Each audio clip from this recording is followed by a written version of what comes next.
man.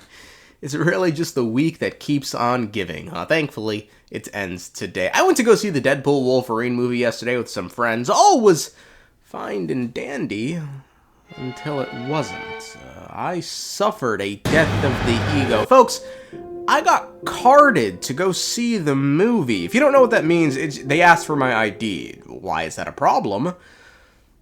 My nigga, I'm 23. I clear the rated R rating by a country mile, yet she thought I was under the age of 18, to the point where when I handed her my ID, she was flabbergasted and even started turning the fucking ID over to ensure it was real. And you know what?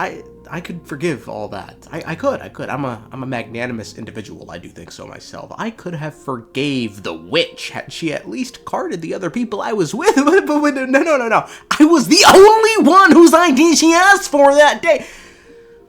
I was the oldest of the group, and you dare to fucking disrespect me. I'll have you know, in my community, I'm a beacon of wisdom owed entirely to my old age. A venerable soul is what they call me, with decades of experience and foresight, whose words dispel the darkness of ignorance. My profound fucking knowledge has led to me being, you know what they call me? You know what they call me, people?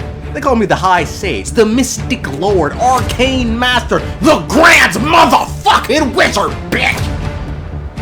Yeah, I don't know. I just thought that was wild, man. I mean, if I was getting drinks, sure, go for it. I don't think I've ever entered a bar with the bouncer or bartender inspecting my ID. Like, I told, it's like, they inspected, like, every time I told them it was the Ark of the Covenant, right? But a movie? That's a new low, man. What kind of nerd behavior? Anyway, my incessant bitching aside. I have finally gotten around to playing the Kirara story quest in Simulanka. Yeah, I'm late. I already said, you know, the weather being warm has prevented me from putting my best foot forward lately with these videos. But for those of you that have played it, am I tweaking, or is it that's Natlan's story, is it not? I mean, clans fighting over who killed the ancient evil dragon. Folks, I am pretty sure we can literally just piece together Natlan's story with this one quest and ever the answer important question of what the war in Natlan is about and who's fighting. But if you didn't play the Kirara quest or try to just blaze through it, a quick recap. The Traveler and Kirara are helping the representatives of 3 great clans uncover the truth behind which clan resolved the ancient dragon crisis. This, by the way, is a separate dragon from Durin, one that predates him by thousands of years, but was equally a menace before it was defeated. Each clan has their own version of events, or truths, that mainly credit themselves with having put an end to the dragon of old days. It's due to these differences in which clan defeated the dragon, there's no peace between them, and they've been fighting with one another for thousands of years, trying to prove they're the ones who defeated the dragon. The clans whose version of events are true would thus be named the Supreme Clan. The first clan whose history we've come to verify were a clan of fighters, and it's been said they simply fought the dragon until it fled.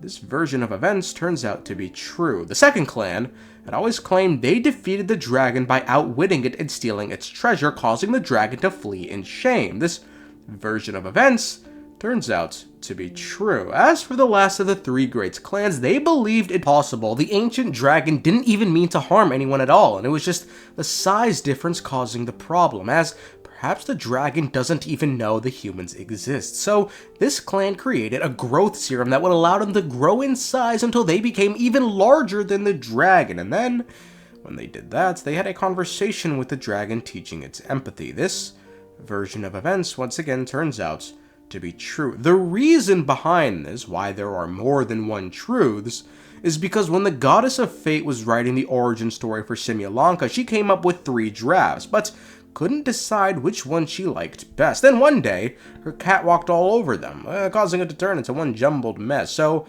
Anders' daughter simply went with all 3. That's a brief overview of the quest. However, through it, I swear, I can see the Natlan Archon quest within it. Either that, or this is what schizophrenia feels like.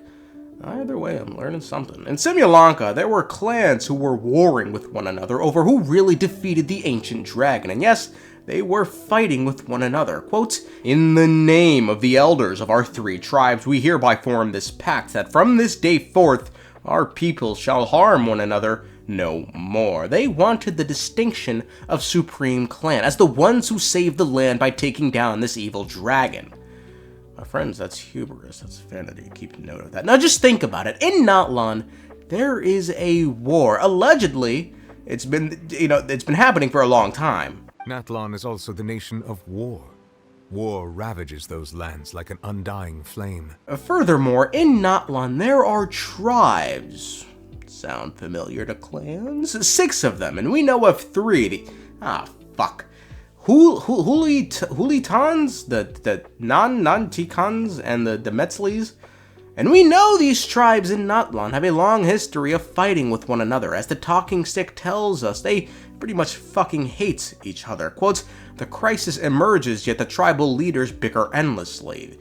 Though the constant infighting among the major tribes was exhausting, Tenoch's invitation had reignited her vigor. Come, come. Though every tribe has chased you from their sights, though we are always at odds.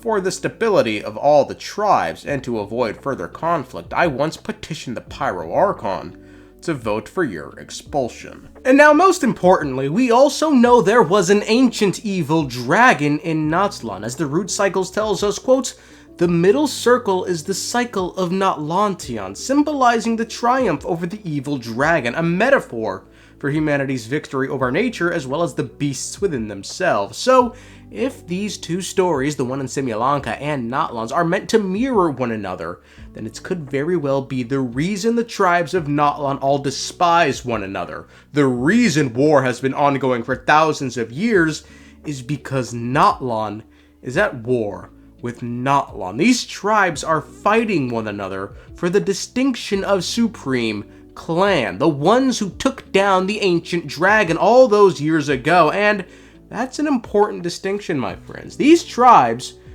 born of hubris and vanity, each believe they were the ones who defeated the dragon of old and have been fighting each other over it in a never-ending war. They truly are the Unga Bunga people. Now, the biggest question regarding this, however, is why does the captain care? The harbinger known as the captain has thrown his hat into the endless ring of war. The captain has thrown his hat into the endless ring of war. He doesn't seem like the type who fights for the sake of fighting. Otherwise, he wouldn't have given such a non-committal answer to Mavuika regarding the tournament. So, if the differences between the clans is why Natlan is constantly at war, why would an outsider throw themselves into it if they have nothing to do with it? Unless they do have something to do with it.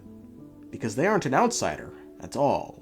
And the captain, Il Capitano, is a native of Natlan. But there's not enough to go on to continue with this little divergence from the main topic, so we must stop there with the speculation. You know what they say about too much speculation, man.